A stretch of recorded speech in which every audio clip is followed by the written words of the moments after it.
Bigyan ko lang ng reaction tong isang nag-post dito sa Facebook.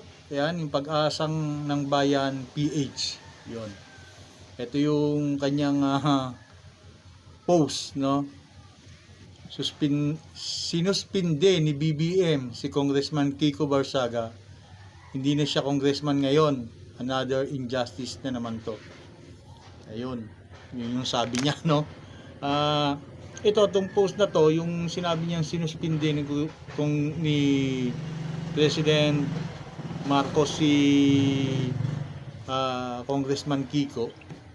Hindi naman si President yung nagsuspindi kay Congressman Kiko, kung makasama niya. Nagbotohan sila, pumabor sa pagsuspindi yung 200 plus na congressman. Yun na.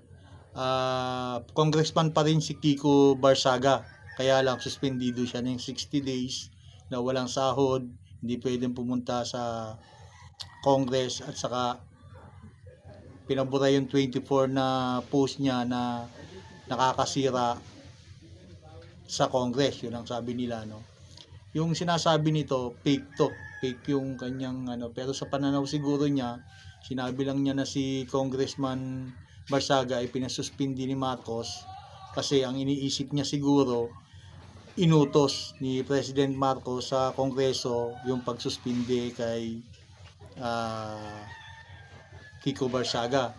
Ang problema nito, may kanya-kanyang isip yung mga congressman. Yung 200 plus na pumoto ng pumabor sa pagsuspindi kay Kiko, yan yung iniisip nila na nakakasama sa imahe nila yung ginagawang pagpo-post ni Kiko at pagbira sa presidente ng Pilipinas, dahil isa itong kabastusan. Yun ang iniisip nila, no? Yung meron 5 na hindi pumabor, iniisip nila sinasakal daw yung freedom of speech ni Kiko Barsaga.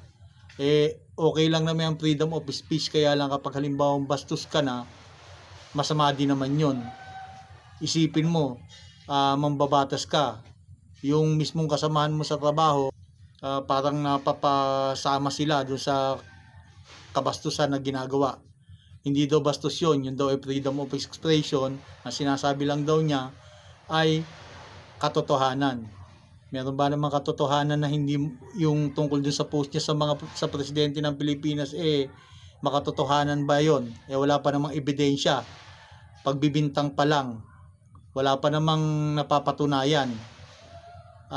Kung talagang tunay na makabayan si Kiko Barsaga, ang gawin niya, kasuhan niya ang presidente, hindi yung binubulabog niya sa social media. Ito nga, isa lang yan, sa halimbawa magkapit-bahay. Kung kapit-bahay mo, kinikismis ka, sigurado magagalit ka, ipapabarangay mo. Ganun lang po yun.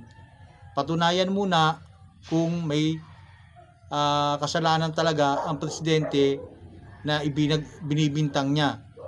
Huwag po tayo maniwala sa mga sabi-sabi, kasi ang naniwala sa sabi-sabi ay walang bait na sarili. Yun lang.